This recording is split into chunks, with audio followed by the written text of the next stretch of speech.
पराठे बेलने लगती है। तभी शशिकला एक बार फिर से रसोई में धमक जाती है। हे भगवान, गैस पर तवा खाली जा रहा है और अभी तक एक पराठा भी तैयार नहीं किया। अरे दूसरे गैस पर भी तवा चढ़ा दे और जल्दी जल्दी हाथ चला, वरना 500 पराठे बनाते बनाते परसों हो जाएगा। खैर, ये ले सारे पराठे इस शुद्ध देसी घी में बनाना ताकि भरपूर स्वाद आएगा।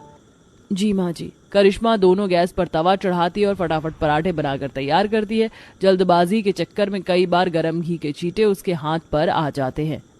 अरे नहीं बहू, कुछ पराठे तैयार हो गए हो तो जल्दी से परोस दे, भूख के बारे पेट में खलबली मची है। बाद में ठंडा पराठा खिलाएगी क्या? जी लाई मौसी जी।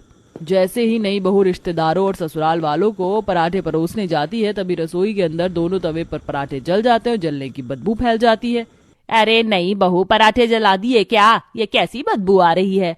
हे भगवान, सासू माँ की नाक कितनी तेज है। कुछ नहीं माँ जी, वो पड़ोसी के घर से आ रही है, जल्दी से एग्जॉस्ट फैन चला देती हूँ, जलने की बदबू पास हो जाएगी। इसी तरह बेचारी बहू पराठे बनाती है और दौड़ दौड़ कर डाइनिंग टेबल तक के चक्कर लगाती है। अरे करिश्मा, 2 आलू वाले पराठे ले आओ। जी लाई शुभम जी। भाभी मेरे लिए भी 2 गोभी के पराठे लेते आना और जरा अच्छे से क्रिस्पी लेकर आना। भाभी मेरे लिए मेथी के पराठे लाना। अरे आ रहा है। अब क्या मैं तवे पर खुद चढ़ जाऊं? कैसे हपसी ससुराल वाले मेरे, सबर नाम की चीज नहीं है किसी में। इन सबको तो पराठे वाली गली में ले जाकर छोड़ देना चाहिए। जल्दीबाजी के चक्कर में पराठे बनाते हुए करिश्मा का हाथ गर्म तवे से लग जाता है, जिससे वो दर्द से तड़प जाती है। हे भगवान, मेरा हाथ।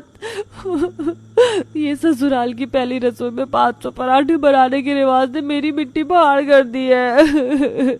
अरे देवरानी जी, जरा जल्दी पराठे ले आओ। हे भगवान, क्या भसड़ है। लाई जेठानी जी। इसी तरह सबको करिश्मा 500 पराठा बनाकर खिलाती है और गहरी सांस भरते हुए कहती है, हो गए 500 पराठे पूरे, अब गैस बंद कर देती हूँ। जैसे ही करिश्मा गैस बंद करने वाली होती, तभी एकदम से ससुर पराठा मांगते हैं, जिससे करिश्मा का पारा चढ़ जाता है। गुस्से में बड़बड़ करती हुई दोबारा से पराठे बनाकर करिश्मा ससुर को परोसती है। तभी पराठे का निवाला खाते ही नाखून उनके मुंह में आ जाता है, जिससे ससुर उखड़े मिजाज में कहते हैं, हे भगवान, ये पराठे में नाखून कहाँ से आया? नहीं बहू, बुद्ध बन के खड़ी क्या हो? सफाई पेश करोगी क्या? पापा जी, वो गलती से हो गया। इतनी बड़ी गलती तुम कैसे कर सकती हो बहू? एक पराठे बनाने में तुमसे भूल चूक हो गई। 56 तरह के पकवान बनाने होते तब तो सब गुड़ गोबर कर देती, बेलुड़ी कहीं की। इसी के साथ बहू के सब्र का बांध टूट जाता है और वो कहती है, बस माँ जी, हर एक छोटी सी गलती के लिए आप लोग मुझ पर दाना पानी लेकर चढ़ गए हैं और नई बहू से पहली रसोई में 500 पराठा बनवाने का जिम्मा अकेली बहू पर